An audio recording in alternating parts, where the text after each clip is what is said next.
Hello students, মই তোমালোক Sourav sir and I welcome you all to the official YouTube channel of Scordemy. আজি আমাৰ Maverick series-ৰ class number 6. আজি আমাৰ Maverick series-ৰ class number 6 Maverick series-ত আমি maths-ৰ আৰু reasoning-ৰ previous year question discuss কৰি আছো. আমাৰ অসম চৰকাৰৰ অলৰেডি হোৱা বিভিন্ন আমাৰ অসম মানে এক্সাম মানে এটা আসাম টেট আমাৰ APSC CSET paper Assam police ADRE হয়নে DME DHS বেলেগ বেলেগ এক্সামৰ পৰা প্ৰিভিয়াছ ইয়াৰ কোশ্চেন ম্যাথছ আৰু ৰিজনিংকে আমি ইয়াতে সলভ কৰি আছো বাৰু ক্লাস স্টাৰ্ট কৰাৰ আগতে দুটা ইম্পৰ্টেন্ট কথা মই ইম্পৰ্টেন্ট ইনফৰমেশন মই দিব বিচাৰো ফাৰ্স্ট কথা হ'ল যে মোৰ ক্লাস কেইটা আপোনালোকে ৰেগুলাৰলি পাবনে নাই তো শিডিউল হ'ল শিডিউলটো কাইন্ডলি মনত ৰাখিব সানডে মানডে দেওবাৰ সোমবাৰ বুধবাৰ আৰু বৃহস্পতিবাৰ ঠিক আছে সানডে মানডে ওয়েডনেসডে থাৰ্সডে এই কেইদিন ৰাতি 8টা বজাত মোৰ ক্লাস পাব আপোনালোকে ইউটিউবত সপ্তাহত 4 দিন সানডে মানডে ওয়েডনেসডে আৰু থাৰ্সডে ৰাতি 8টা বজাত মোৰ ফালৰ পৰা ক্লাস পাব আৰু এই মেভৰিক সিৰিজ এতিয়া কন্টিনিউ হৈ আছে বাট লাহে লাহে মেবি নাম্বাৰ অফ ক্লাसेस অলপ বঢ়োৱা হ'ব বা এই মেভৰিক সিৰিজত মানে দুটা পাৰ্ট হ'ব বাৰু এটা হ'ব অকল ম্যাথছৰ কাৰণে এটা সেপাৰেটকে ৰিজনিংৰ কাৰণে হ'ব দ্বিতীয়টো কথা হ'ল যে আমাৰ বহুত সোনকালে মেবি নেক্সট সপ্তাহৰ পৰা আমি চ্যাপ্টাৰ ওয়াইজ ডিসকাশন কৰা স্টাৰ্ট কৰিম চ্যাপ্টাৰ ওয়াইজ আৰু টপিক ওয়াইজ মানে তেনেকে সাপোজ পাৰ্সেন্টেজ তো পাৰ্সেন্টেজ বাৰু এটা কি দুটা ক্লাছত আমি পাৰ্সেন্টেজ হেক কৰিম কমপ্লিট A to Z একেবাৰে বিগিনাৰ লেভেলৰ পৰা এডভান্স লেভেল লৈকে সিমিলাৰলি ৰেশিও প্ৰপৰশন টাইম এন্ড ওয়াৰ্ক ম্যাথছৰ গোটেই কিটা চ্যাপ্টাৰ এটো এডভান্স ম্যাথছে কক বা এৰিথমেটিক কক গোটেইখিনি মই ইয়াতে চ্যাপ্টাৰ ওয়াইজ হেক কৰাব ইয়াতে বাৰু হেক কৰাই দিম বাৰু টেনশন ল'ব নালাগে ইয়াতে দ্বিতীয়টো কথা হ'ল ৰিজনিংৰ কাৰণে সেপাৰেট এটা প্লেলিস্ট বনোৱা হ'ব এই প্লেলিস্টত ৰিজনিংৰ আপুনি চ্যাপ্টাৰ ওয়াইজ ডিসকাশন পাব previous year question concept related questions topic wise গোটেইখিনি পাই যাব অলৰেডি আপোনালোকে কিন্তু প্লেলিস্ট এটা বনোৱা হৈছে প্লেলিস্টৰ আপুনি মোৰ ক্লাস আজিলৈকে যি কেটা ক্লাसेस মোৰ হ'ল গোটেই কেটা ক্লাसेस আপুনি সেম প্লেলিস্টত পাই যাব মেভৰিক সিৰিজৰ এটা প্লেলিস্ট অলৰেডি বনোৱা হৈছে আৰু okay so let's start today session দেৰি নকৰাকে আজি আমি স্টাৰ্ট কৰো আহক this is the first question of the day তো বাৰু আজিৰ আমাৰ ফাৰ্স্ট কোশ্চেন সাকচন আনসাৰ কৰিব পাৰে না নাই যিসকলে বাৰু ভিডিওটো বাৰু লাইভ নচোৱাকে পিছত চাব বাৰু আপোনালোকে কি কৰিব আপোনালোকে নিশ্চয়কৈ এবাৰ নিজৰ ফালৰ পৰা কোশ্চেন মই সলভ কৰাৰ আগতে আপোনালোকে এবাৰ ভিডিও পজ কৰি নিজৰ ফালৰ পৰা এবাৰ সলভ কৰাৰ ট্ৰাই কৰক নিজৰ ফালৰ পৰা যেতিয়া সলভ কৰাৰ ট্ৰাই কৰিব নহয় আনসাৰ যেতিয়া মিলিব আপোনালোকে নিজে অলপ কনফিডেন্স পাব যেটো হ প্ৰয়োজন প্ৰেক্টিস কৰাটো বহুত ইম্পৰ্টেন্ট হয় সো আপোনালোকে নিজৰ ফালৰ পৰা আগতে ট্ৰাই কৰিব ইয়াৰ পিছত মোৰ সলিউশনখিনি আপুনি যেতিয়া পজ আনপজ কৰি মোৰ ভিডিওটা এবাৰ চালে হ'ল আৰু এবাৰ আকৌ ৰিজিউম কৰিব ভিডিওটো আৰু এবাৰ চালে হ'ল কি দিয়া হৈছে কোশ্চেনত The sum of two numbers is 74 দুটা নম্বৰৰ যোগফল 74 one of the numbers is 10 more than the other যদি এটা নম্বৰ আৰু এটা নম্বৰৰ পৰা যদি 10 বেছি হয় নাম্বার দুটা কি আপোনাক ক'ব দিছে বহুত সিম্পল যদি এটা নম্বৰ আপোনাৰ x হয় এটা নম্বৰ আৰু এটা নম্বৰ ইয়াৰ পৰা 10 বেছি বা আৰু এটা নম্বৰ তেতিয়া কি হ'ব x + 10 এটা নম্বৰ যদি আপোনাৰ x হয় আৰু এটা নম্বৰ এই নম্বৰৰ পৰা 10 বেছি বুলি কোৱা হৈছে মানে এটো x + 10 বুলি ক'ব পাৰো আৰু এই দুটা নম্বৰৰ যোগফল আপোনাক কিমান দিয়া হৈছে 74 দিয়া হৈছে কিমান দিয়া হৈছে বাৰু 74 দিয়া হৈছে হয় না নাই সো আপুনি যদি সলভ কৰে ইকুৱেশনটো এই সমীকৰণটো সলভ কৰে x + x আপুনি কিমান পাব 2x এটো বাৰু প্লাস আছে যদি সমীকৰণৰ ৰাইট হ্যান্ড সাইডত যায় যদি মাইনাস হ'ব 74 - 10 কৰিলে কিমান পাব 64 হয় না নাই সো x = 64 ইয়াতে 2 বাৰু 2 আৰু x পূৰণ আছে ইয়াতে যদি এটো ৰাইট হ্যান্ড সাইডত যায় এটো ভাগ হ'ব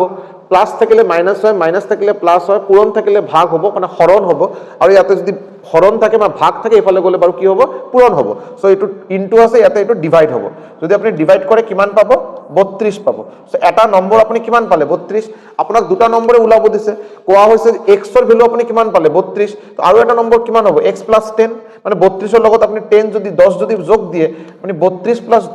10 যদি যোগ দিয়ে আপুনি কিমান পাব 42 সো আপোনাৰ आंसर হ'ব 32 আৰু 42 আপোনাৰ आंसर হ'ব 32 আৰু 42 option B is the correct answer option B is the correct answer 32 and 42 clear হৈছে না হোৱা নাই একেবাৰে ইজি কোশ্চেন হয় ঠিক আছে হ্যাঁ আৰু এক বাত যদি আপোনালোকে ভাবে যে মই বস্তুখিনি বেছি এক্সপ্লেইন কৰি আছো বিকজ স্বাভাৱিক কথা যদি মোৰ ভিডিওটো আজি যদি 20 জন স্টুডেন্টে চাই আৰু সাপোজ মই কৈ আছো এই 20 জনৰ ভিতৰত হ'বই পাৰে 15 জন বা 18 জন স্টুডেন্ট বহুত বেছি প্ৰিপেয়াৰ্ড তেখেতসকল অলৰেডি বিগিনিং মানে একেবাৰে যেটো একেবাৰে কনসেপচুৱেল বস্তুখিনি অলৰেডি ক্লিয়াৰ আছে আৰু সো তেখেতসকলে কি কৰিব না ভিডিওটো বাৰু 1.25 স্পিড বা 1.5 স্পিডত আপুনি চাব পাৰে স্পিডটো অলপ বঢ়াই দিয়ক তেতিয়া আপোনাৰ টাইম সেভ হ'ব এই টাইমটো আপুনি বেলেগ ঠাইত লগাব পাৰিব আৰু যিসকলে একেবাৰে বিগিনিংৰ পৰা ষ্টাৰ্ট কৰি আছে বাৰু তেখেতসকলে বস্তুখিনি যেনেকৈ মই দেখাই আছো এনেকৈ চাই গলে হ'ল আৰু clear okay out next question কি দিয়া হৈছে কোশ্চেন নাম্বাৰ 2 এটা আমাৰ আজি বাৰু question number 2 the perimeter of a rectangle is 13 centimetre আৰু উইথ দিয়া হৈছে ওকে প্ৰথম কথা হ'ল ৰেক্টেংগল মানে কি ৰেক্টেংগল মানে হ'ল আয়তক্ষেত্ৰ বুলি কোৱা হয় ৰেক্টেংগল এটো এটা ৰেক্টেংগল হ'ল আয়তক্ষেত্ৰ বুলি কোৱা হয় হয় না rectangle this is a rectangle এটো এটা ৰেক্টেংগল হয় ৰেক্টেংগল পেৰিমিটাৰ মানে কি পৰিসীমা বা পৰিধি ৰেক্টেংগলৰ পেৰিমিটাৰ মানে ৰেক্টেংগলৰ আয়তক্ষেত্ৰৰ পৰিধি বা পৰিসীমা ওকে আমি গম পাও সবে যে এটা ৰেক্টেংগলৰ পেৰিমিটাৰ মানে পৰিধি বা পৰিসীমাৰ ফৰ্মুলা কি হয় perimeter equal to 2 into length plus breath length মানে দৈৰ্ঘ্য ব্ৰেথ মানে প্ৰস্থ দুই পূৰণ দৈৰ্ঘ্য প্লাস প্ৰস্থ যদি কৰা হয় এটা ৰেক্টেংগলৰ আমি কি পাও আমি পৰিসীমা বা পৰিধি পোৱা যায় হয় না নাই এতিয়া কোশ্চেনত দিয়া হৈছে আপোনাক উলাব দিছে লেন্থ উলাব দিছে এটো যদি সাপোজ মই লেন্থ বুলি কৈ আছো লেন্থ যদি এটো আপোনাৰ লেন্থ হয় এই লেন্থ আপোনাক উলাব লাগে আৰু এটো আৰু আপোনাৰ ব্ৰেথ বা উইথ এটো আপুনি ব্ৰেথ মানে প্ৰস্থ এটো আপুনি বি বুলিও ক'ব পাৰে মানে উইথ বুলি ক'ব পাৰে ব্ৰেথ বুলি ক'ব পাৰে যেটো আপোনাক দিয়া আছে কিমান দিয়া আছে আপোনাক 3/4 সেন্টিমিটাৰ দিয়া আছে ওকে সো এটা কোশ্চেনত আহক আপোনাৰ পেৰিমিটাৰ দিয়া আছে কিমান 13 সেন্টিমিটাৰ পেৰিমিটাৰ আপোনাক দিয়া আছে 13 সেন্টিমিটাৰ পেৰিমিটাৰ পিট ঠাই 13 বহাই দিলো ইয়াতে 2 এলৰ ভ্যালু আপোনাক উলাব লাগে আৰু ব্ৰেথ দিয়া আছে আপোনাৰ 3/4 হয় না নাই 3/4 এটা সলভ কৰিলে হল বাৰু এটা সলভ কৰিলে হল আহক শুনি ইয়াতে কি হ'ব 13 2 l যদি আপুনি এই ভগ্নাংশ মিক্সড ফ্ৰেকশন এটা আপুনি যদি ভালকে অলপ চাই 4 তলত বাৰু 4 আহিব তলত 4 আহিব 4 ৰ লগত 2 আপুনি পূৰণ কৰক 4 ৰ লগত 2 পূৰণ কৰক 8 আৰু ওপৰত 3 ৰ লগত এটো আপুনি যোগ দিয়ক এটো হয় পূৰণ আৰু ইয়াতে হ'ব যোগ 4 2 8 8 + 3 11 11 হৈ গল হয় না নাই এতিয়া আপুনি যদি মাল্টিপ্লাই কৰে কি পাবো ইয়াতে পাবো 13 2 লগত l পূৰণ দিয়ক আপুনি কি পাবো 2l আৰু প্লাস 2 লগত 11/4 পূৰণ দিয়ক আপনি 11 বাই কি পাবো 2 বিকজ এই 4 আৰু এই 2 কটাকুটি গলে তলত এটা 2 থাকিব হয় না নাই এতিয়া ইয়াতে বাৰু প্লাস আছে এটো যদি এই সাইডত লৈ আহে আপুনি মাইনাস হ'ব সো 2l ইকুৱেল টু মই ক'ব পাৰো 13 minus 11/2 so 2l equal to এটো 26 মাইনাস 11 যদি কৰে আপুনি কিমান পাবো 15/2 হয় না নাই সো আপুনি এতিয়া ইয়াৰ পৰা যদি লেন্থ যদি লৈ আহে লেন্থ ইকুৱেল টু কি পাবো 15 এই 2 বাৰো যদি তলত আহে তলত পূৰণ হ'ব আৰু 15/4 হ'ব 15/4 এতিয়া 15 আপুনি যদি 4 দি ভাগ দিয়ে যদি 15 ক যদি 4 দি হৰণ কৰে 4 3 * 12 4 into 3 মানে 4 লগত 3 পূৰণ কৰক 12 পাবো আপোনাৰ ভাগ শেষ পাবো 3 তো ইয়াতে বাৰু এই 3 আৰু এই 4 সো आंसर আপোনাৰ কি পাবো আপুনি 3/4 आंसर আপুনি পাবো 3/4 centimetre option B is the correct answer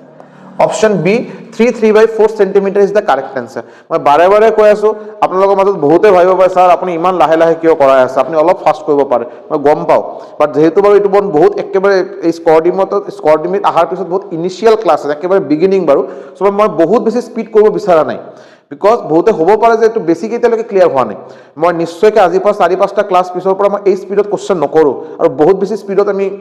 progress কৰিব পাৰিম বাট এতিয়া বহুত বিগিনিং আৰু একেবাৰে স্টাৰ্টিং মই বহুত বেছি স্পিডত ইয়াতে কৰিব বিচৰা নাই আৰু স্টেপ কেটা মই জাম্প কৰিব বিচৰা নাই क्लियर बट मैं बार-बार बोल रहा हूं जो लोग को लग रहा है कि बहुत ज्यादा स्लो हो रहा है और ज्यादा फास्ट होना चाहिए था आपका सबसे पहला काम होगा क्वेश्चन देखते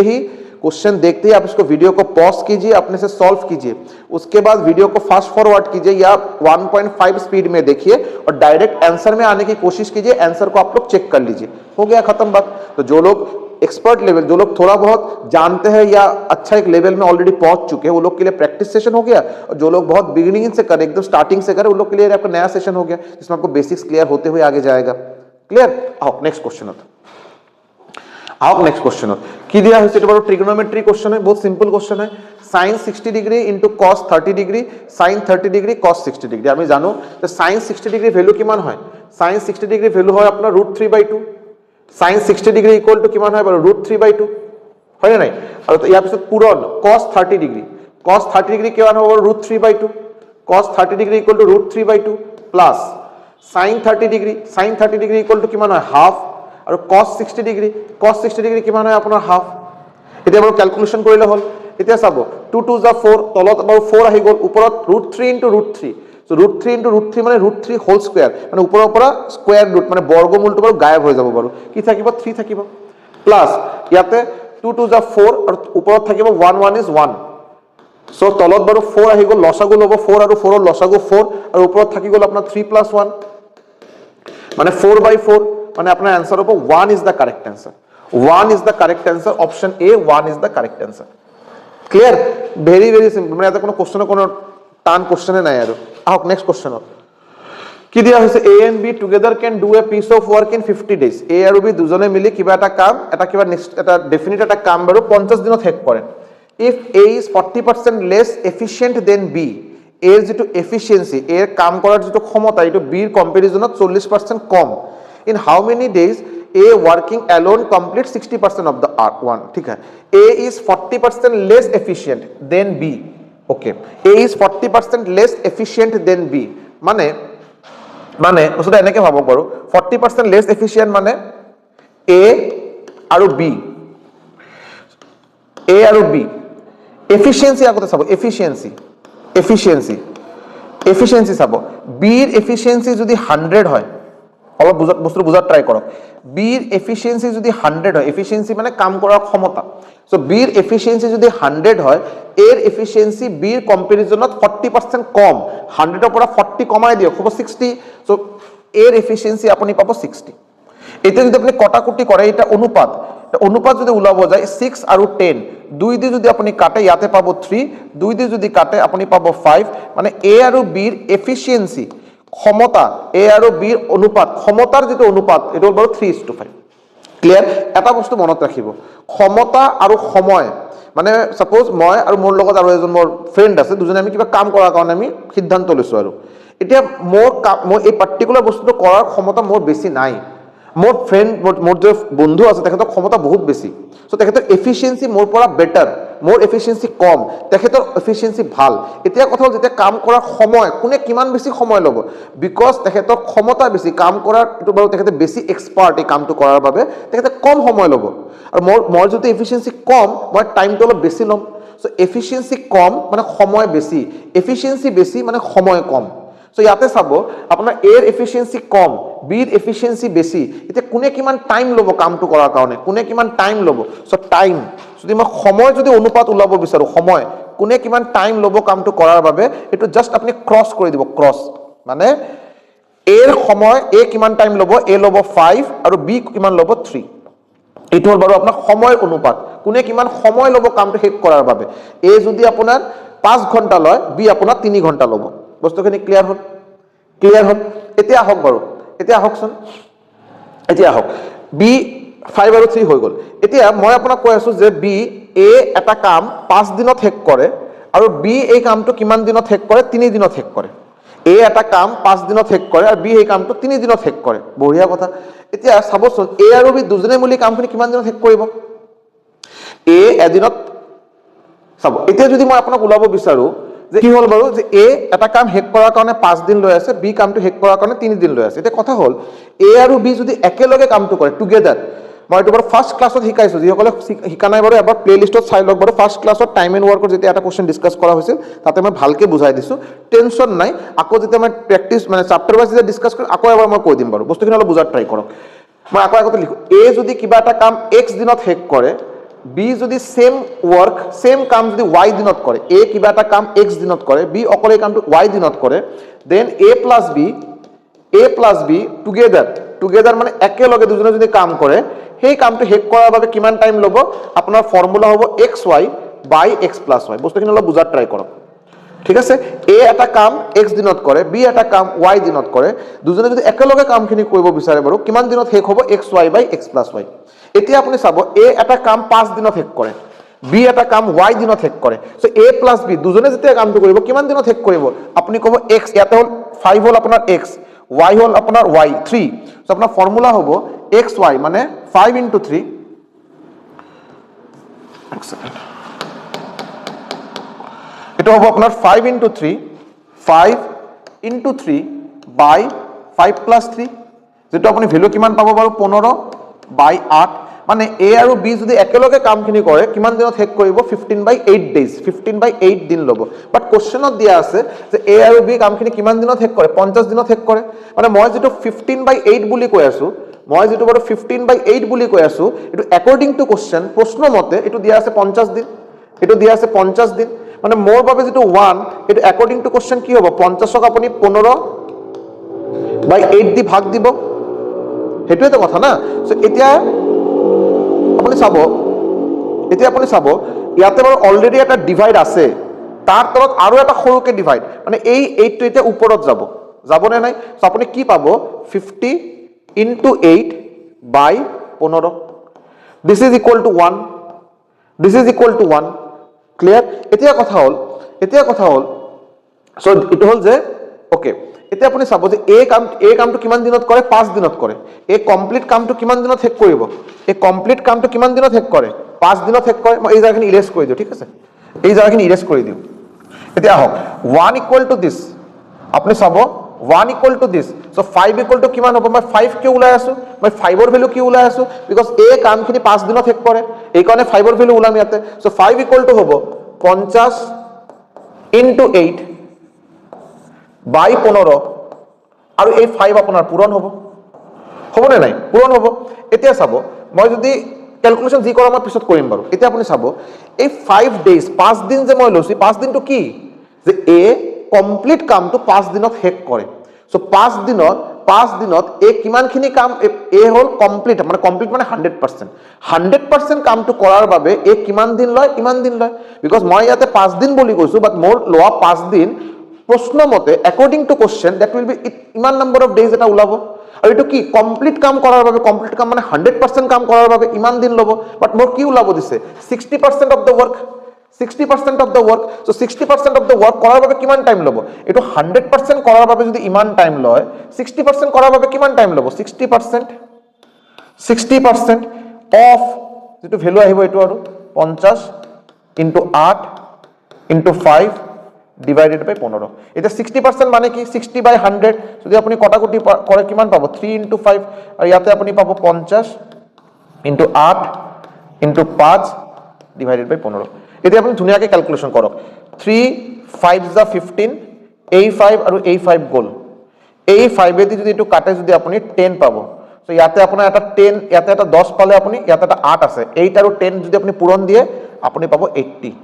সো এ কমপ্লিট কামটো বাৰু 60% কৰাৰ বাবে 60% কৰাৰ বাবে কিমান টাইম ল'ব आंसर হ'ব 80 ডেজ অপচন চাব option D is the correct answer option D is the correct answer বস্তু অলপ লেন্দি হল নেকি মই আকৌ এবাৰ বুজাই আছো ভালকৈ অলপ শুনি লবচোন কি কৈ আছো বাৰু এ আৰু বি ৰ এফিচিয়েন্সি আপোনাক দিয়া আছে এফিচিয়েন্সি মানে কাম কৰাৰ ক্ষমতা ডাইৰেক্ট দিয়া নাই কিন্তু কি কোৱা হৈছে যে এ ৰ এফিচিয়েন্সি বি ৰ এফিচিয়েন্সিৰ পৰা 40% কম বুলি কৈছে বস্তুখিনি অলপ বুজাত ট্ৰাই কৰিব যদি কোশ্চেনটো এনেকে দিয়ে যে এ ৰ এফিচিয়েন্সি বি ৰ এফিচিয়েন্সি 40% এই ওয়াৰ্ডটো নাই সাপোজ লেস ওয়াৰ্ডটো দি নিদিয়ে লেস এই ওয়াৰ্ডটো যদি কিবা কাৰণত নিদিয়ে যদি যে এ ৰ ক্ষমতা বি ৰ ক্ষমতাৰ 40% তেতিয়া কিন্তু ইয়াতে কিন্তু 60 নাহে এতিয়া কিন্তু 40 আহিব এ ৰ এফিচিয়েন্সি বি ৰ এফিচিয়েন্সি 100 এ ৰ এফিচিয়েন্সি 40 যদি লেস ওয়াৰ্ডটো নাথাকে যদি বাট কোশ্চেনত দিয়া আছে যে এ ৰ এফিচিয়েন্সি বি ৰ এফিচিয়েন্সিৰ পৰা 40% কম মানে বি ৰ যদি 100 হয় ইয়াৰ পৰা 40 যদি মই কমাই দিও হ'ব বাৰু 60 এই কাৰণে এ ৰ ঠাইত মই দিলো 60 বি ৰ ঠাইত দিলো মই 100 এটো এফিচিয়েন্সি কাম কৰাৰ ক্ষমতা ক্লিয়াৰ বা অনুপাত উলাই লৈছো 3:5 এতিয়া যাৰ ক্ষমতা কম কাম কৰা তেখেতে বেছি সময় ল'ব যাৰ কামটো কৰা ক্ষমতা বহুত বেছি তেখেতে কম সময় ল'ব সো এফিচিয়েন্সি আৰু টাইম টেকেন কোনে কিমান সময় ল'ব এটো একেবাৰে উল্টা হয় ইনভাৰ্সলি প্ৰপোৰ্শনাল সো এই কাৰণে ইয়াতে আহি গল এ ৰ সময়টো হ'ব বাৰু 5 আৰু বি ৰ সময় হ'ব বাৰু 3 সো এ যদি এটা কাম কৰাৰ বাবে যদি 5 দিন লয় বি বাৰু কিমান দিন ল'ব 3 দিন ল'ব ক্লিয়াৰ এটা এ অকলে কাম কৰাৰ বাবে 5 দিন লৈ আছে বি অকলে কাম কৰাৰ বাবে 3 দিন লৈ আছে দুজনে যদি কাম কৰে টুগেদাৰ তেতিয়া কিমান দিন ল'ব এটো আপোনাৰ হৈ গল x এটো হৈ গল y formula hall x into y divided by x plus y এই x into y divided by x plus y so এই যে 15/8 পালো 15/8 এটো কি হল এটো a আৰু b যদি একেলগে টুগেদাৰ একেলগে যদি কাম কৰে কিমান দিন ল'ব 15/8 ডেজ বাট কোশ্চেনত আপোনাক দিয়া আছে যে এ আৰু বি যদি দুজনে একেলগে কাম কৰে আপোনাৰ 50 দিন ল'ব মই বাৰু কৈ আছো 15/8 কোশ্চেনত দিয়া আছে 50 মানে মোৰ 15/8 ইকুৱেল টু 50 এই কাৰণে মই কি কৰিলো 15/8 ইকুৱেল টু 50 সো 15/8 যদি 50 হয় 1 ইকুৱেল টু কি হ'ব ইমান হ'ব সো 1 যদি ইমান হয় 5 ইকুৱেল টু কিমান হ'ব 5 ইকুৱেল টু ইমান হ'ব মই 5 কিয় ওলাইছো মই 5 এই কাৰণে ওলাইছো বিকজ এ যদি অকলে কামখিনি হেক কৰে কিমান দিন ল'ব 5 দিন ল'ব সো 5 দিনত এ কমপ্লিট কামটো হেক কৰিব কমপ্লিট কাম হেক কৰা মানে 100% কাম হেক কৰা সো 100% কাম হেক কৰাৰ বাবে কমপ্লিট কামটো হেক কৰাৰ বাবে এ কিমান টাইম লৈ আছে এ ইমান টাইম ল'ব এতিয়া আপোনাৰ কোশ্চেনত কিন্তু এইটো কোৱা নাই যে এ কমপ্লিট কামটো কিমান দিনত হেক কৰিব তেতিয়া আপুনি এইটো ক্যালকুলেশন কৰি যেটা आंसर পাব হেতুই আপোনাৰ आंसर কোশ্চেনত আপোনাক খুদিছে বাৰু যে এই কমপ্লিট কামটো 60% কৰাৰ বাবে 60% কৰাৰ বাবে কিমান টাইম ল'ব সো কমপ্লিট কাম কৰাৰ বাবে ইমান টাইম লয় 60% কৰাৰ বাবে এই সময় 60% সময়টো ল'ব ইয়াৰ 60% টাইমটো ল'ব সো এই বস্তুটো মই 60% উলাই দিও 60% অফ দিস ক্যালকুলেশন কৰি মই কিমান পালো 80 সো এই आंसर হ'ব আপোনাৰ 80 days clear next question The sum of 5 consecutive odd numbers is found to be 95, the largest of the numbers. Odd number মানে বেজোড় সংখ্যা ঠিক আছে odd numbers মানে বেজোড় সংখ্যা আৰু ক্লিয়ার ইভেন নাম্বার মানে জোড় সংখ্যা odd numbers মানে বেজোড় সংখ্যা ওকে সো মই নম্বৰ কেটা কেনেকৈ ললো যে 5 consecutive odd numbers বুলি কৈছে নহয় সো মই দিলো আপোনাক 2n - 3 ৰব মই নম্বৰ কেটা ইয়াতে এনেকৈ লৈ আছো বাৰু 2n - 3 plus 2n - 1 plus 2n plus 1 plus 2n plus 3 হৈ গল আৰু ইয়াতে আপুনি লৈ লওক 2n plus 5 এতে আপুনি ক'ব পাৰে স্যাৰ এটা অড নাম্বাৰ কিয় হল বিকজ আমি সবে জানো যে কিবা এটা নম্বৰৰ লগত আপুনি 2 দি পূৰণ কৰিলে সদায় ইভেন নম্বৰ হ'ব জোড় সংখ্যা এটা ইভেন নম্বৰ লগত যদি আপুনি +1 কৰে এটা অড নম্বৰ হ'ব ইভেন নম্বৰৰ পৰা -1 কৰিলে অড নম্বৰ হ'ব +1 ৰ জাগাত +3 কৰিলে অড নম্বৰ হ'ব ইভেন নম্বৰৰ লগত +3 কৰক অড নম্বৰ ইভেন নম্বৰৰ লগত -3 কৰক অড নম্বৰ ইভেন নম্বৰৰ লগত +5 কৰক অড নম্বৰ আৰু এই গোটেই কেটা কনজিকিউটিভ মানে लगातार অড নম্বৰস কনজিকিউটিভ মানে लगातार মানে 3 5 7 9 11 গোটেই কেটা আপোনাৰ কনজিকিউটিভ অড নম্বৰস হৈ আছে সো এই পাঁচটা অড নম্বৰৰ যোগফল আপোনাক দিয়া আছে 95 equal to 95 clear equal to দিয়া আছে 95 ক্লিয়াৰ এটা চাবচোন যদি ক্যালকুলেশন হয়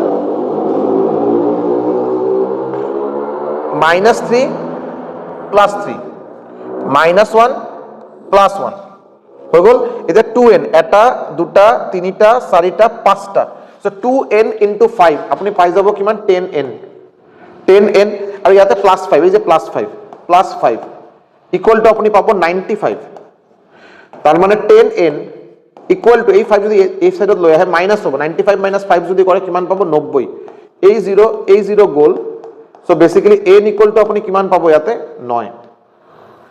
n ইকুৱেল টু কিমান পাই আছে 9 লাৰ্জেষ্ট অফ দা নাম্বাৰ ইয়াৰ পাঁচটা নম্বৰৰ ভিতৰত আটাইতকৈ ডাঙৰ নম্বৰ কোনটো আপুনি ক'ব 2n + 5 n ৰ ঠাইত বহাই দিয়ক n সো 2 ইনটু n ৰ ঠাইত বহাই দিয়ক 9 + 5 সো 9 টু যা কিমান হ'ব 18 + 5 যদি কৰে আপুনি आंसर পাবো কিমান 23 is your answer 23 option B 23 is your correct answer clear 23 is your correct answer আহক নেক্সট কোশ্চেন কোপ্রাইম ওয়ার্ডটো বাৰু চাব বাৰু ভেৰি ইম্পৰ্টেন্ট ওয়াৰ্ড কোপ্ৰাইম কাক কোৱা হয় দুটা নম্বৰক কোপ্ৰাইম কেতিয়া আমি কোপ্ৰাইম বুলি কওঁ এ আৰু বি দুটা নম্বৰ এই দুটা নম্বৰক কোপ্ৰাইম কেতিয়া কোৱা হয়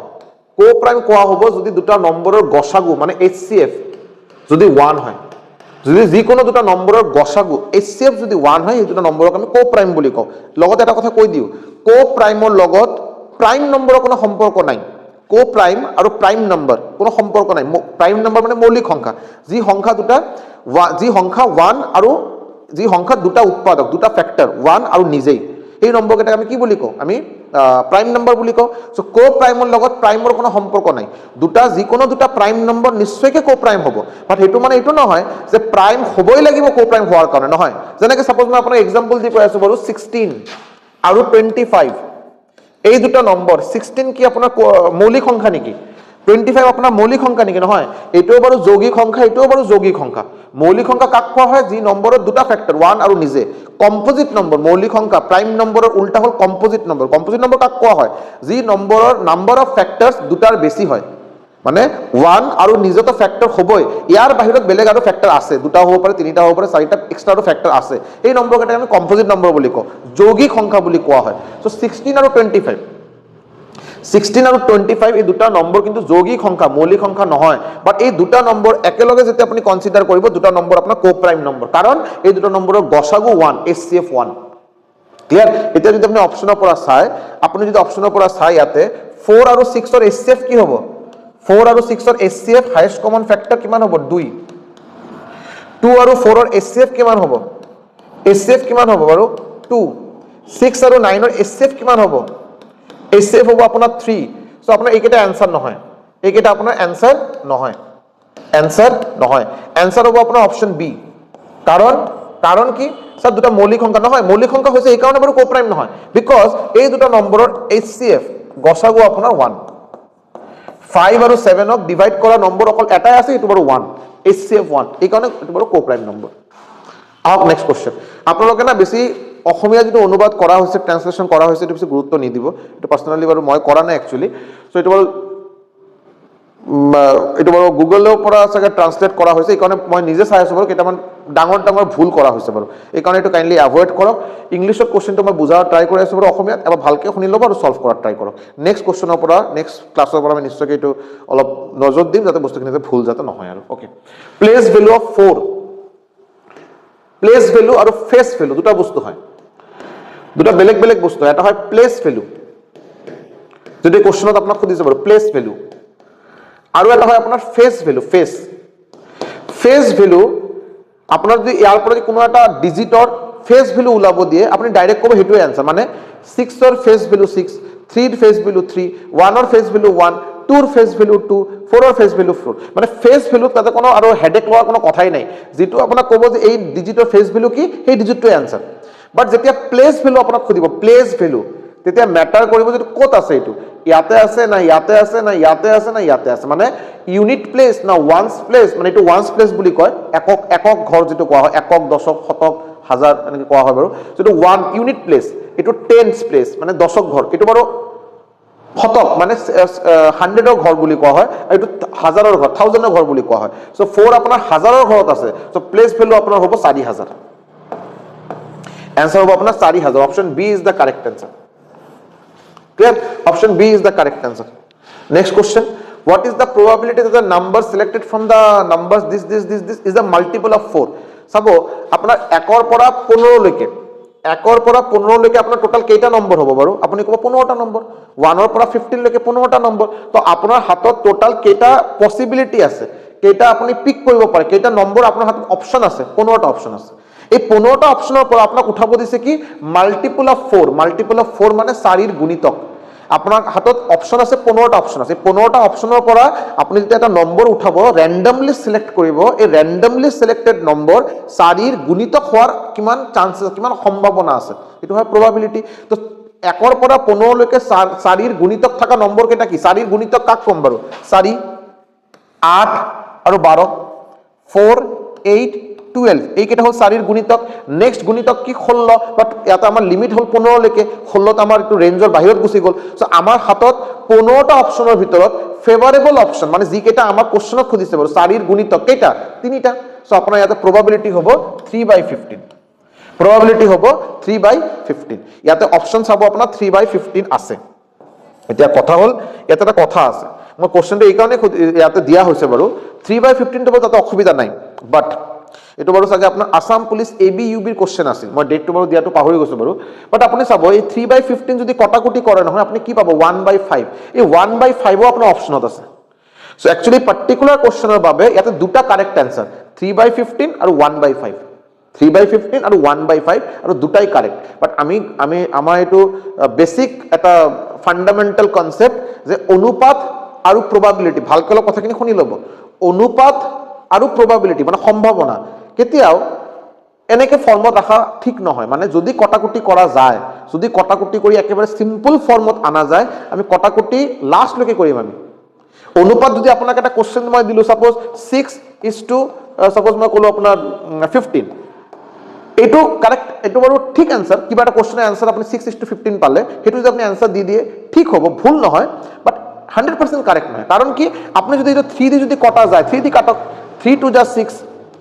3 5 যা 15, আপনার এক্সাক্ট আনসার হ'ব 2:5, আপনার এক্সাক্ট আনসার 6:15 নহয়। সিমিলারলি আপনি যেতিয়া প্রবাবিলিটি কথা কব নহয়, প্রবাবিলিটি যদি কটাকটি করা যায়, কটাকটি কৰিব, 3/15 ওলাইছে ভালে কথা, বা যদি কটাকটি করা যায় 3 1 is 3, 3 5 is 15, আনসার আপনার অ্যাপ্রোপ্রিয়েট আনসার হ'ব 1/5, 3/15 নহয়।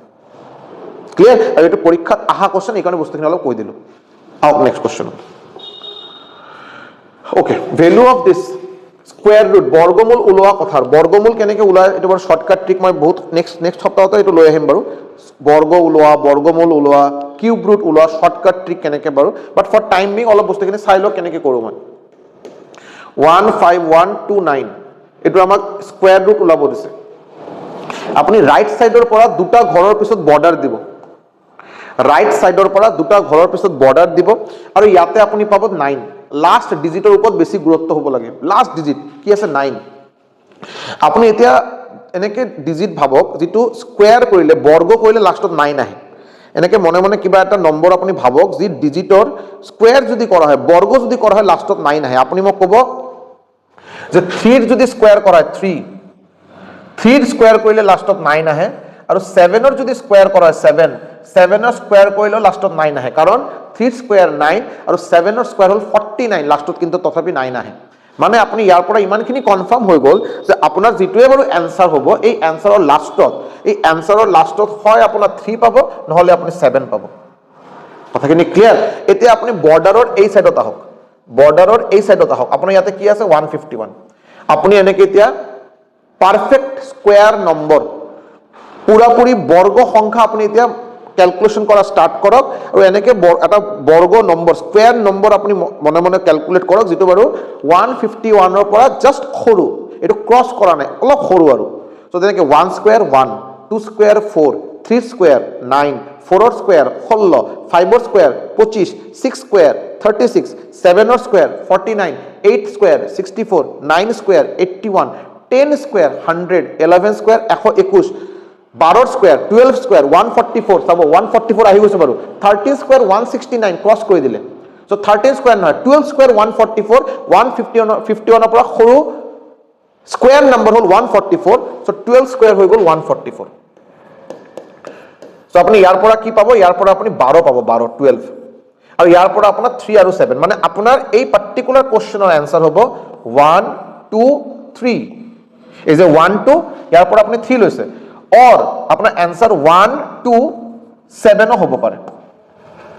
মানে বৰ্ডাৰৰ এই সাইডৰ পৰা আপুনি লাস্ট ডিজিট পাব, আৰু বৰ্ডাৰৰ এই সাইডৰ পৰা আপুনি ফাৰ্স্ট আগৰ এটা কি দুটা ডিজিট পাব। আৰু সো মুঠতে আপোনাৰ আনসার 123 হ'ব বা 127 হ'ব। এটা কোনটো হ'ব আনসার, 123 না 127? আমি কেনেকৈ গম পাম? আপুনি এটা কাম কৰক, আপুনি মাঝামাঝি এটা 125 ৰ স্কোয়াৰ এটা ওলাই লওক, 125 ৰ স্কোয়াৰ আপুনি ওলাই লওক। এতিয়া কৈছে এইটো কেনেকৈ ওলাম, শৰ্টকাট ট্ৰিক কিবা আছে নেকি? আছে। যদি লাস্টত আপোনাৰ 5 থাকে, যদি কিবা নম্বৰৰ লাস্টত যদি 5 থাকে, আৰু এই নম্বৰৰ যদি আপোনাক বৰ্গ ওলাব দিয়ে, স্কোয়াৰ ওলাব দিয়ে, শৰ্টকাট ট্ৰিক হল এইটোৱে যে এই 5 স্কোয়াৰ মানে 25, এই 5 স্কোয়াৰ আপুনি 25 বহাই দিয়ক, আৰু 5 বাদে যিমান থাকে, 5 বাদে কি আছে, ইয়াতে 12 আছে নহয়, এই 12ৰ লগত আপুনি 1 প্লাস কৰক, কিমান পাব 13। এই 12 আৰু 13, এই 13 আৰু এই 12 আপুনি পূৰণ দিয়ক, এই 12 আৰু 13 আপুনি পূৰণ দিয়ক, কিমান পাব আপুনি, 12 আৰু 13 পূৰণ দিয়ক 156, 156। সো 125 স্কোয়াৰ কিমান হ'ব 15625,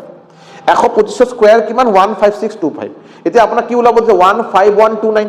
এতিয়া 15129 এটো 15625 ৰ পৰা বেছি না কম, 15129 15625 ৰ পৰা বেছি না কম, আপুনি ক'ব কম। সো আনসাৰ বাৰু 125 ৰ পৰা কম হ'ব, 125 ৰ পৰা কম, আনসাৰৰ অপশন কি আপোনাৰ 123। সো আপোনাৰ কাৰেক্ট আনসাৰ হ'ব 123। So this is your correct answer. যদি কনফিউজন আছে আৰু অলপ এবাৰ ৰিক্যাপ কৰক, আকৌ এবাৰ চাই লওক, ঠিক আছে? তথাপি যদি কনফিউজন থাকে টেনশন ল'ব নালাগে, মই বাৰে বাৰে কৈ আছো, নেক্সট সপ্তাহত মই এইটো বাৰু ভালকে একদম ডিটেইলছত এটা ক্লাছ লৈ আছো বাৰু। ডিটেইলছত এটা ক্লাছ অলৰেডি প্ল্যান কৰা হৈছে, তাতে মই স্কোয়াৰ মানে বৰ্গ ওলোৱা, স্কোয়াৰ ৰুট মানে বৰ্গমূল ওলোৱা, কিউব ৰুট ওলোৱা, গোটেইখিনি মই এটা ক্লাছ বৰ্গ বেলেগ বেলেগ নম্বৰৰ বৰ্গ কিমান শৰ্ট কৰি ওলোৱা যায় গোটেইখিনি মই শিকাই দিম। এইটো সিম্পলিফিকেশনৰ পাৰ্ট হয়। মই এইটো বাৰু নেক্সট সপ্তাহৰ ভিতৰত আমি ধুনীয়াকৈ মই এটা ক্লাছ ল'ম, আধা ঘণ্টা 40 মিনিটৰ ক্লাছ হ'ব, ধুনীয়াকৈ মই এভৰিথিং গোটেইখিনি মই এটা ক্লাছত শিকাই দিম বাৰু। ক্লিয়াৰ? আহক নেক্সট কুৱেশ্যনত। Question part of this, okay, আপোনাক কি ওলাব দিছে? কোশ্চেন পাৰ্ট, ঠিক আছে, ভাগফল। আৰু যদি 3 আপনি 6001ক 3 দি ভাগ দিয়ে, ওকে, এটা বড় ইজি কথা। 6001 3 দি ভাগ দিয়ক, 3 দি ভাগ দিয়ক, 3 2 যা 6, 3 2 যা 6। ক্লিয়ার? এতিয়া বস্তুটো চাব হৈ গ'ল। এতিয়া এই জিৰোটো আপুনি তলত লৈ আহিব। 0 দি 3 ভাগ যায় নেকি? নাযায়, এই কাৰণে এটা ফাইন দিব আপুনি, ফাইন 0। আকৌ এটা 0 তলত লৈ আহিব। এইটো আপোনাৰ ভাগ যায় নেকি? 0 3 দি ভাগ যায় নেকি? নাযায়, বিকজ 0 তো আপোনাৰ 3 পৰা সৰু হয়, সো এই কাৰণে আৰু এটা 0 আপুনি ফাইন দিব। এতিয়া আকৌ 1 এটা লৈ আহক, 1, এই 1 3 দি ভাগ যায় নেকি? নাযায়, আৰু এটা 0 আপুনি ভাগ ফাইন দিব। সো আপোনাৰ ৰিমাইন্ডাৰ ভাগশেষ হ'ল আপোনাৰ 1, আৰু আপোনাৰ কোশেন্ট হ'ল আপোনাৰ 2000। 2000 আপোনাৰ এনসাৰ। আৰু ইমান পার্টিকুলার এই কোশ্চেনের কারণে ইমান ভাবারও প্রয়োজন নাই, কারণ কি 6000 এক বাদ দিয়ক, 6000 আপনি ভাগ দিব 3 দি, তো 3 এর লগত কিমান পূরণ করলে 6000 হবো? 2000 পূরণ করলে 2000 2000 2000 হয়ে গেল 6000। 2000 আপনার ভাগফল হবো। অ্যান্সার আপনি এনেও ওলাই আছে বাৰু এইটো, বাট এইটো ডিভাইড বহুত বেসিক বস্তু হয়, বাট বহুতে ভুল কৰে যে ওপৰৰ পৰা এটা নম্বৰ যে তলত লৈ আহিব, যদি ডিভাইড নাযায়, তথাপি যদি সৰু থাকে বাৰু, এইটো ভাজ্য বুলি কোৱা, এইটো ভাজক বুলি কোৱা হয়। ভাজ্যৰ পৰা যদি তথাপি যদি সৰু থাকে, এইটো ভাগ কৰা নাযায় যদি, আপুনি এটা 0 এটা ফাইন দিবই লাগিব তাতে, ঠিক আছে? ওকে, আহক, option C is the correct answer. Next question. When a number is increased by 20%, it becomes this, find the number. এটা নম্বৰক 20% বঢ়াই দিলে 84 হয়। নম্বৰটো কিমান বাৰু? ঠিক আছে, চাব, মই নম্বৰটো x বুলি ক'লো, x নম্বৰটো বাৰু x, xক যদি আপুনি 20% বঢ়াই দিয়ে, মানে xৰ লগত 20% অফ x কৰা হ'ল, x এটা নম্বৰ, আৰু এই নম্বৰৰ লগত xৰে 20% যোগ দিয়া হ'ল, তেতিয়া নম্বৰটো বাঢ়ি যাব। এতিয়া স্বাভাৱিক কথা, xৰ লগত যোগ দিয়া হ'ল মানে নম্বৰটো বাঢ়ি যাব, বাঢ়ি পিনে কিমান হ'ব? বঢ়াৰ পিছত কিমান হ'ব? 84। This is equal to 84। এটা যদি আপনি ক্যালকুলেশন করে, x 20% মানে 20x বাই 100 ইকুয়াল টু 84। এই 0 গ'ল, এইটো দি কাটা হ'ল বাৰু 5, সো তলত আপোনাৰ আহি গ'ল 5, ওপৰত 5x প্লাস x মানে 6x, 84। ক্লিয়ার? এটা 84ক 6 দি যদি আপনি ভাগ দিয়ে কিমান পাব? 14 পাব, 14। তো x ইকুয়াল টু কিমান পাব? এই 14 এর লগত এই 5 আপনি পূরণ দিয়ক, 14 ইনটু 5 কিমান হ'ব আপোনাৰ? 70। সো x ইকুয়াল টু আপনি কিমান পালে? 70 is the answer, 70, option D. Option D, 70 is the correct answer. 70 is the correct answer. আও দ্য কস্ট অফ 2 ডজন বানানাস, এটো বাৰু আপোনালোকৰ কাৰণে হোমৱৰ্ক দিলো, এটো মই আপোনালোকৰ কাৰণে হোমৱৰ্ক দিলো। মোক কোৱা হৈছে যে স্যাৰ আপুনি স্যাৰ ক্লাস কৰাৰ সময়তে গোটেইকেইটা কোশ্চেন কৰি দিব নালাগে, আপুনি এটা দুটা কোশ্চেন ষ্টুডেণ্টক হোমৱৰ্ক দিয়ক, তেতিয়া ষ্টুডেণ্টে আপোনালোকক গম পাব যে আপুনি গম পাব যে ষ্টুডেণ্টে বুজি পালে না নাই। সো এইটো আপোনালোকৰ কাৰণে হোমৱৰ্ক থাকিল। যিসকলে ভিডিঅ'টো চাব, মই তেতিয়া গম পাম যে আপোনালোকে কেইজনে বাৰু ধুনীয়াকৈ ভিডিঅ'টো লাষ্টলৈকে চাইছে আৰু। সো এইটো এনসাৰ, মই কোশ্চেন নম্বৰ এনেকৈ লিখিব আৰু, কোশ্চেন নম্বৰ 12 এনসাৰ, এইটো এনসাৰ এনেকৈ বাৰু আপুনি ধুনীয়াকৈ কমেণ্ট সেকশ্যনত মোক এনসাৰটো জনাবচোন, ঠিক আছে? স্ক্ৰীনশ্বট লৈ ৰাখক, মই সাইডত আহিছো, আপুনি স্ক্ৰীনশ্বট লৈ ৰাখক, এইটো এনসাৰ মোক কোশ্চেনত আপুনি জনাব। ক্লিয়াৰ? আহক নেক্সট কোশ্চেনত কি দিয়া হৈছে? 1 + 2 + up to k = 55। এটা ফৰ্মুলা আছিল বাৰু, ফৰ্মুলাটো মই কৈ দিও, 1 + 2 + 3 এনেকৈ যদি আপুনি n লৈকে যায়, n এই গোটেইকেইটা স্বাভাৱিক সংখ্যা, 1 ৰ পৰা স্বাভাৱিক সংখ্যা ষ্টাৰ্ট হয় n লৈকে, n বাৰু 10 হ'ব পাৰে, 20 হ'ব পাৰে, 1000 হ'ব পাৰে, 1 লাখ হ'ব পাৰে। সো এই নম্বৰ কেইটাৰ যোগফল এটা ফৰ্মুলা আছিল, ফৰ্মুলা হ'ল n * n + 1/2। ইয়াতে আপোনাৰ n ৰ ঠাইত আপোনাৰ কি দিলে? n ৰ ঠাইত দিছে বাৰু k। সো ফৰ্মুলা আপোনাৰ কি হ'ব? ফৰ্মুলা আপোনাৰ হ'ব k * k + 1/2 ইকুয়াল টু দিয়া আছে আপোনাৰ কিমান? 55। দিস ইজ ইকুয়াল টু 55 হল। এতিয়া চাব, এটা যদি অলপ ই কৰো, k * k + 1, k * k + 1 equal to 55 * 2 যদি কৰা হয় কিমান পাব? 110। আপুনি এটা সলভ কৰিব পাৰে, কোনো ডাঙৰ কথা নহয়, এটা এটা কোয়াড্ৰেটিক ইকুয়েশন হ'ব, দ্বিঘাত সমীকৰণ বুলি কোৱা হয় কোয়াড্ৰেটিক ইকুয়েশন। এটা সলভ কৰিলে আপুনি k এৰ ভ্যালু ওলাব পাৰে, বাট মোৰ কথা হ'ল যদি মই অলপ কমন সেন্স দি ওলাব পাৰো তো ইমান কষ্ট কৰি সলভ কৰাৰ কি প্ৰয়োজন কমন সেন্স মানে মই কৈ আছো k আৰু k + 1 ইয়াতে এটা নম্বৰ হ'ল k ইয়াতে হ'ল k + 1 মানে এই দুটা নম্বৰৰ মাজত ডিফাৰেন্স হ'ল 1 এটা নম্বৰৰ লগত এটা নম্বৰ আৰু এটা নম্বৰৰ লগত এক বেছি এই দুটা নম্বৰ পূৰণ কৰোঁতে আপুনি পাব বলো 110 সেই দুটা নম্বৰ কি হ'ব পাৰে আপুনি চাই পিনে ক'ব পাৰে স্যাৰ এটো তো বাৰু 10 হ'ব এটো বাৰু 10 হ'ব আৰু k + 1 মানে আপোনাৰ 11 হ'ব ইয়াতে k এর ভ্যালু 10 k + 1 যদি 11 হয় 10 এর পৰা এক বেছি 11 দুটা নম্বৰ পূৰণ কৰিলো পাই গলো 110 সো আপনি চাই পিনে ইজিলি কোয়া যায় যে k এর ভ্যালু ইয়াতে 10 হ'ব আৰু ঠিক তো k এর ভ্যালু 10 মানে option B is the correct answer ইমান কষ্ট কৰি আকৌ তো সলভ কৰাৰ কি প্ৰয়োজন আৰু কোনো প্ৰয়োজনে নাই ঠিক আছে আহক নেক্সট কোশ্চেনত কি দিয়া হৈছে c = 2/3 of d c = দিয়া আছে 2/3 of d c = 2/3 into d মানে c by d equal to 2/3 clear okay next ahok eto d equal to dia ase d equal to 3/8 into e মানে d by e equal to 3/8 clear suppose ইয়াতে d এর value আৰু ইয়াতে d এৰ value already same কৰাই আছে same নথিকলে বৰ বেলেগ কথা আছে সেম যদি কিবা সরি d এর ভ্যালু যদি ইয়াতে বেলেগ বেলেগ থাকে যদি তেতে আমি এলসিএম লসাগু লৈ পিনে d এর ভ্যালু ইয়াতে সেম কৰো আৰু d এর ভ্যালু বেলেগকে যদি আপনি লসাগু লৈ ভিডিওটো যদি অলপ কিবা পূৰণ কৰিব লাগে লগে লগে আপনি c এৰ লগত আৰু e এৰ লগত পূৰণ কৰিব তো কথা বেলেগ আছে বাৰু মই ডিটেইলস শিকাম বাট কথা হল এই কোশ্চেনত বাৰু d এৰ ভ্যালু অলৰেডি সেম কৰাই আছে তো টেনশনে নাই তো c d আৰু e যদি মই অনুপাত ওলা অনুপাত d ৰ ঠাইত কি হ'ব 3 ইয়াতেও 3 আছে ইয়াতেও 3 আছে d ৰ ঠাইত বহাই দিলো 3 c ৰ ঠাইত কি বহাই দিম 2 আৰু e ৰ ঠাইত কি বহাই দিম 8 তো আপোনাৰ c d আৰু e ৰ অনুপাত পাব 2:3:8 আপোনাক ওলাব দিছে c:e আপোনাক ওলাব দিছে c:e তো মাজৰ পৰা d টো বাদ দিয়ক তো c:e যদি আপোনাৰ লাগে c:e মানে 2:8 2:8 মই অলৰেডি কৈছো যদি আপোনাৰ অনুপাত যদি কিবা কাৰণ যদি কটাকটি যায় আপুনি কটাকটি কৰি তো আৰু সিম্পল কৰক সো 2:8 2 দি যদি কাটে ইয়াতে 1 পাব 2 1 is 2 2 4 is 8 তো आंसर আপোনাৰ হৈ গল বাৰু 1:4 is the correct answer option a 1:4 is the correct answer clear 1:4 is the correct answer next question কি দিয়া হৈছে -2 whole cube আৰু -2 whole to the power 4 আপনি এটা বস্তু নিশ্চয়কৈ জানে যদি আপোনাৰ ভিতৰত যদি ব্ৰ্যাকেটত যদি মাইনাস আছে মাইনাস ইয়াতে ব্ৰ্যাকেটত কি আছে মাইনাস আছে নহয় পাৱাৰত ঘাত যদি অড নাম্বাৰ হয় অড নাম্বাৰ বা ইভেন নাম্বাৰ হয় মানে জোড় সংখ্যা তেতিয়া আপোনাৰ কি হ'ব এটো আপোনাৰ এটো ভিতৰত প্লাস হৈ যাব আৰু যদি অড নাম্বাৰ থাকে পাৱাৰত তেতিয়া এটো মাইনাস টু মাইনাসে থাকিব সো ইয়াতে চাব আপোনাৰ ইয়াতে মাইনাস আছে কিন্তু পাৱাৰটো আপোনাৰ অড নাম্বাৰ সো 2 ৰ কিউব যদি কৰা হয় আপুনি পাব 8 বাট যেহেতু ইয়াতে মাইনাস আৰু পাৱাৰ আপোনাৰ অড সো এটো মাইনাসে থাকিব এটো আৰু ইয়াতে মাইনাস আগতে 2 টু দি পাৱাৰ 4 কিমান হয় 16 ইয়াতে হল মাইনাস কিন্তু পাৱাৰত আছে ইভেন নাম্বাৰ এই মাইনাসটো এতিয়া হ'ব প্লাস তো 16 এৰ পৰা যদি আপনি 18 যদি মাইনাস করে কিমান পাবো 8 তো আপনার आंसर হবে 8 প্লাস 8 is your answer -8 নহয় সো আপনার आंसर হবে +8 is the correct answer clear হগল এটাই বড় আজি আপনার লাস্ট কোশ্চেন আছিল this was the last question of the day এবাৰ মই সবকে ৰিকোয়েস্ট কৰিম আপোনালোকে প্লিজ মই সবকে এটো ৰিকোয়েস্ট কৰিম আপোনালোকে এবাৰ অনেস্ট এটা ফিডব্যাক মোক নিশ্চয়কৈ দিব ক্লাছত আপোনাৰ ক্লাছ কেটা ভাল পাই আছে বেয়া পাই আছে লেন্দি লাগি আছে বাৰু বহুত বোৰিং লাগি আছে ক্লাছ কেটা স্যাৰ নহয় স্যাৰ এই প্ৰিভিয়াস ইয়াৰ কোশ্চেন এতিয়া নালাগে এতিয়া আমাৰ হাতত বহুত টাইম আছে আপুনি চ্যাপ্টাৰ ওয়াইজ কৰক যদি চ্যাপ্টাৰ ওয়াইজ কৰক তো চ্যাপ্টাৰ ওয়াইজ এই চ্যাপ্টাৰ কেটা আগতে কৰি দিয়ক যি আপোনালোকৰ যিসকল যিকেইটা সাজেশনস আছে ক্লাছ লৈ নিশ্চয়কৈ মোক জনাব মোৰ ফালৰ পৰা কিবা যদি মডিফিকেশন কৰিব লগা থাকে ক্লাছত যদি কিবা চেঞ্জেস কৰিব লগা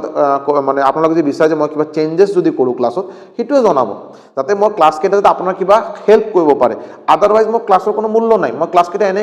কৰাৰ কাৰণে কৈ আছো মই আপোনালোকৰ কাৰণে ক্লাছ দিম আৰু স্কোৰ দিম মোক পইচা দিব হিটোৰ বাবে মই ক্লাছ ইয়াতে কৰাৰ কাৰণে আহা নাই মই স্কোৰ দিম যেতিয়া কথা হৈছে ষ্টাৰ্টিংত স্কোৰ দিম ক্লাছ কৰাৰ বাবে যেতিয়া মোক অফাৰ দিয়া হ'ল মোৰ ক্লিয়াৰলি মই ইন্টেনশনটো মই জনাইছো তো মোৰ উদ্দেশ্য হ'ল যাতে মই বেছি ষ্টুডেন্টক যাতে পঢ়াব পাৰো ঠিক আছে মই ইয়াৰ লগে লগে মোৰ নিজৰো চেনেল আছে তাতেও মই ক্লাছ কৰাই আছোঁ বাট স্কৰ্ডিমি এটা ব্ৰেণ্ড হয় ইমান লাখ লাখ ষ্টুডেণ্টে ইয়াৰ লগত জড়িত আছে মই বেছি ষ্টুডেণ্টক পঢ়াব পাৰিম এই আশাত মই স্কৰ্ডিমি জইন কৰিছোঁ চ' মোৰ ফালৰ পৰা ষ্টুডেণ্টৰ যদি কিবা যদি লাভ নহয় যদি তেতিয়া মোৰ ক্লাছৰ কোনো মূল্যই নাথাকিল চ' আপোনালোকে নিশ্চয়কৈ মই এবাৰ মোক ছাজেষ্ট কৰিব মোক জনাব যে আপোনালোকে মোৰ ফালৰ পৰা কি বিচাৰে কেনেকৈ ক্লাছ কৰিলে আপোনালোকৰ বেছি সহায় হ'ব বেছি ইউজফুল বুলি আপোনালোকে ভাবে মই একৰ্ডিংলি ক্লাছেছকেইটা এনেকৈ প্লেন কৰিম আৰু ঠিক আছে আৰু যদি ক্লাছকেইটা ভাল লাগে মই বাৰে বাৰে কৈ আছোঁ কমেণ্ট ছেকশ্যনত নিশ্চয়কৈ জনাব যে ভাল লগা বুলি বা বেয়া লগা বুলি যে হয় বেয়া লগা বুলি জনাব তেতিয়া আৰু মই আৰু বেছি ইম্প্ৰুভ কৰিব পাৰিম থেংক ইউ ছ' মাছ